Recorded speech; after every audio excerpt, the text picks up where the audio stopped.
Mulai yo Mas Gareng diaturi pinarak, aku njaluk tulung dipethuk nganggo mikat manuk larase pelok, terus iku dijaipongke, dikibarke dhisik. Iya. Ayo kene. Monggo Mas Gareng, pinarak wonten mriki. Monggo kula dherekaken. Iya, Sok.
Alhamdulillah wis icip-icip beksane Mas Gareng.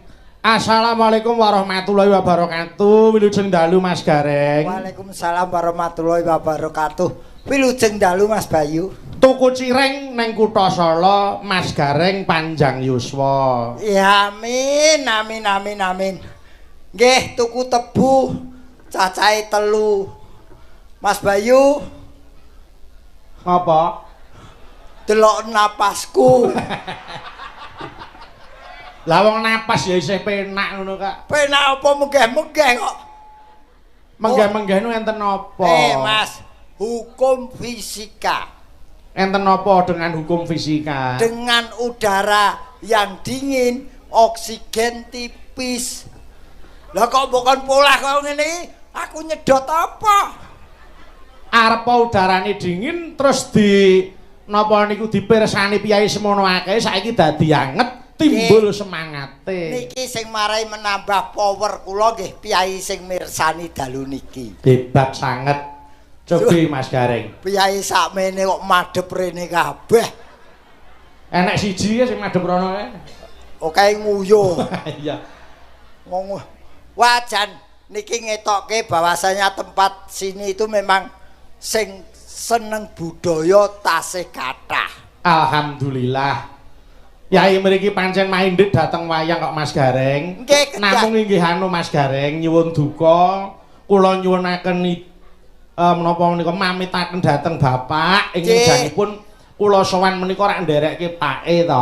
Nggih, leres. Namung gandeng Bapak menika tasih dipun awat-awati dening dokter tidak boleh terlalu terforsir mila kepeksa kula ingkang sowan wonten mriki sekalian Mas Gareng mila nyuwun pangapunten tuwin kula nyuwun doanipun mugi bapak kula tiyang sepuh kula Bapak Haji Anom Surata pinaringana sehat walafiat pulih kegiatanipun amin saged nglipur para masyarakat wonten ing jagating pekeliran nggih mugi-mugi sing mirsani mboten kuciwa toh Ki Anom Surata mboten saged rawuh ning pun diwakili anak loro niki. Dadi kula kali Mas Bayunu putra kembaripun. Oh, malah aku lagi ngerti. Oh, ora ngerti sejarah kowe.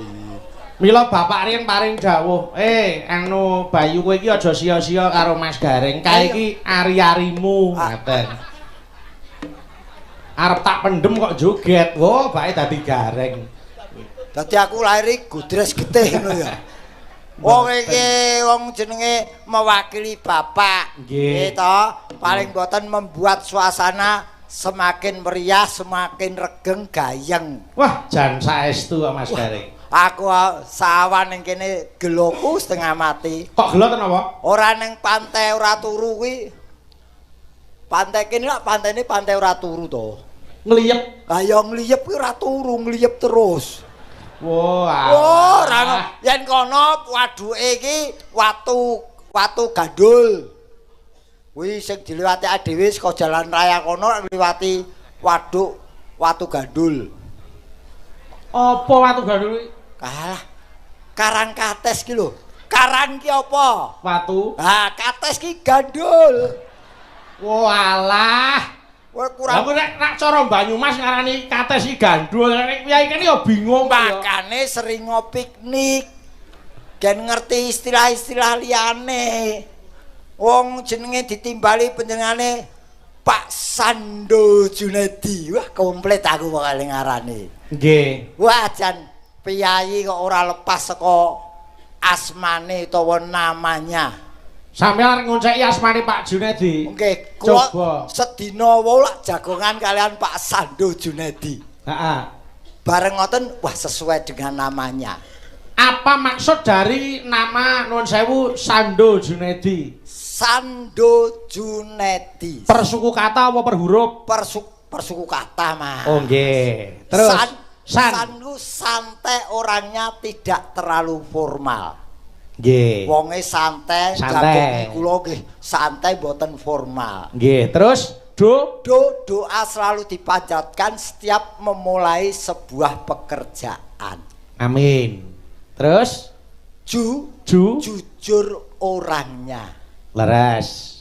Terus nekat merantau ke Jakarta dengan modal tekad supaya menjadi orang yang bermanfaat. Terakhir dikenal sebagai dermawan. Alhamdulillah.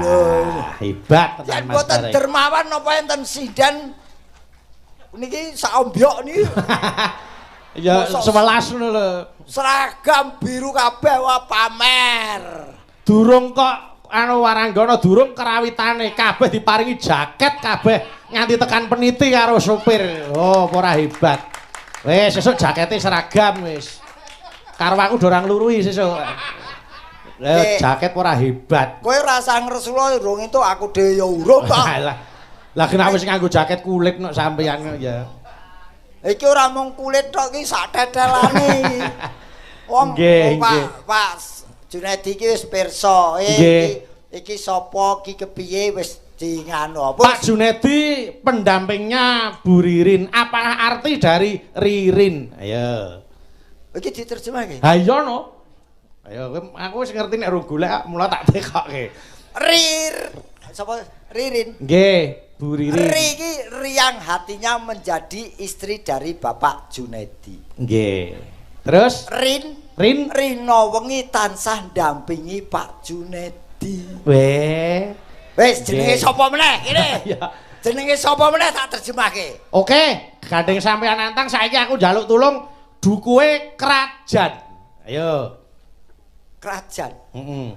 Krajan, kraki keranjingan utawa seneng nonton wayang penduduke. Ya.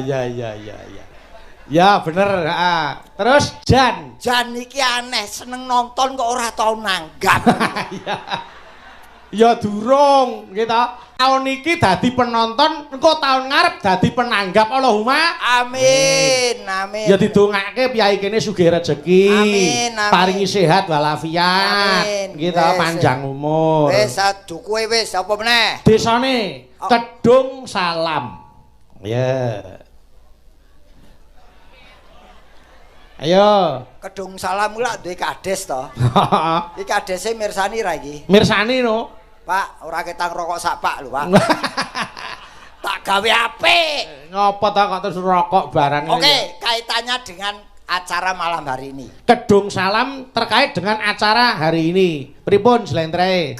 Keramaian malam hari ini yang mengadakan keluarga besar Bapak Junedi dan warga desa ini. Nggih. Terus Dung Dongane para warga muga-muga Bapak Junedi sak keluarga lan warga kene tansah pinaringan sehat walafiat kali sing nurbeda kuda rencana saha lelara. Amin. Terus saking Pak Junedi dipun gelar wayang kulit kanthi dalang Ki Bayu Aji. Terakhir Lampahanipun bangun Pura Kencana kanthi bintang tamu gareng saking Semarang. Waduh. Kok sida melu ning mburi jenenge kok ketut. Wis kadung subuh-subuh tekan kene kok. Wes. Lah ya wingi bar saka sumber manjing kulon. Ora mulih bablas rene. Wah jan kok kaya ditata. Awake dhewe iki termasuk tamu nekat lho. Lah kok tamu nekat? Sing duwe omah ora ngerti ketamon wong sakmenake. Ana sing diguang rono. Wah, aku diguang ning daleme anu Mbah Kakung. Walah, upama aku dadi Pak Junedi tak guang segara Mas sampean. Aku mau ditari seafood tapi kok ora teko-teko. Iya. Nggih. Aku seafood ki sing tak senengi ki kewan sing kelaran. Lah kok ngoten? Lho ana lho kewan laut ki sing kelaran ana lho. Apa? Kepiting. Oh iya. Dipiting ki lho. Iya dipiting, ya. Ana lho iwak sing ora tau ning ngarep, iwak laut. Nggih. Iwak kiper. Oh iya ning mburi terus. Ning mburi terus. Nggih. Iwak kiu ya ana. Iwak kok kiu? 9. 9. Oh 9. Wong mburine engo. Ora urung tau mangan kok. Nggih. Mula niki ayo ujupe halal bihalal. Nggih, Pak Kades. So warga mriki mugi-mugi dinten menika saling melebur dosanya satu sama lain. Nggih. Saya percaya dengan kepemimpinan Pak Kades malam hari ini yang sudah rawuh mirsani bisa memimpin desa dan warga sini dengan baik dan benar. Leres. Mengkian pun temoto rukun wargane ampun lali Pak nanggap wayang. Amin. Dalange sinten mawon ora masalah, sing penting dagelane kula, Pak. Nek jek urip. Nek jek tembung murah enak, tembung murah enak. Lah wong senengane kok ya. Ya tetep sehat. Mas Gareng tak dongake tetep sehat panjang umur. Amin. Ben wong sak donya ki mati sampeyan urip. Lho, kurang piye aku dadi kanca? Moh. Piye ta dongake panjang umur kok emoh? Oh, panjang umur sak donya mati sing urip aku dhewe enak tuku kopi ning ndi. Ya kali golek warung gawe dhewe kok. Oh, golek warung le. Mas Gareng, nun gandeng niki ujupe halal bihalal mengeti Idul Fitri. Kula tak ngaturke lelagon Idul Fitri nggih, Mas. Oh, pun digarap. Insyaallah menika karya Ki Jungkung Darmoyo. Menika kadang dalang saking Boyolali. Oh, mila yo diaturke cara lelagon Idul Fitri mergo iki ujupe halal bihalal. Monggo tak derekke. Yo buka saka saron. Ayo monggo tak derekke yo. Monggo, Ca.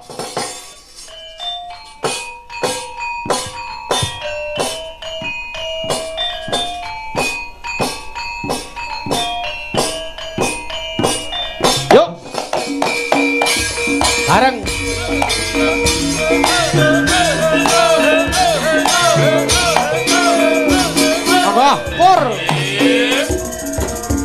Cetha, ayo. Gandang-gandang terus kumandang, suara takbir terus kumawang, ambelah sepingin wangi, tapi pondok umat lebaran joto. Idul Fitri hari kang suci, umat Islam suka gembira, akeh kang padha salam-salaman, dadi seneng lebur dosa santi mure basuki. Minal aidin wal faizin, mohon maaf lahir batin, Allahu Akbar. Kompak sik.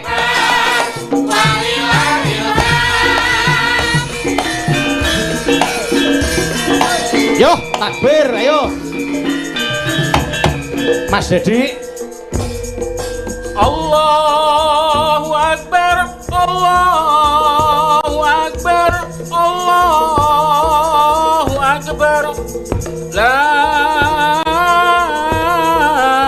ilaha illallah, wallahu akbar. Allahu akbar walillahil hamd. Yo.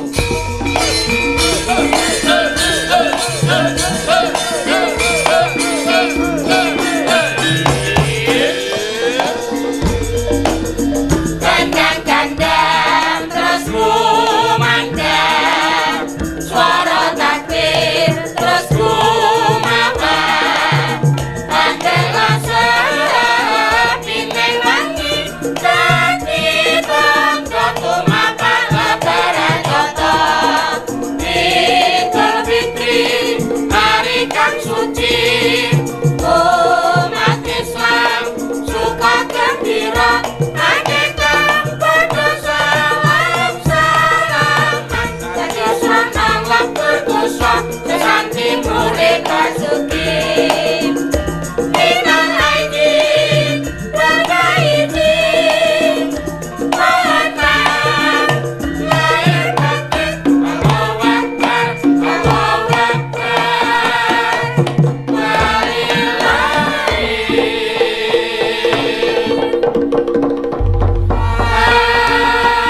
Alhamdulillah sampun katur Mas Gareng. Nggih, kanthi halal bihalal lineburna sedaya kalepatan dedosa lahir lan batin. Leres. Kabeh ki apa to sing digoleki yen ora apura ing ngapura. Leres. Ana pinggeting rasa antarane tangga siji lan sijine. Napa, Mas? Aja dilestarekke ning kudu ndang diilangke. Cocok. Nggih mboten.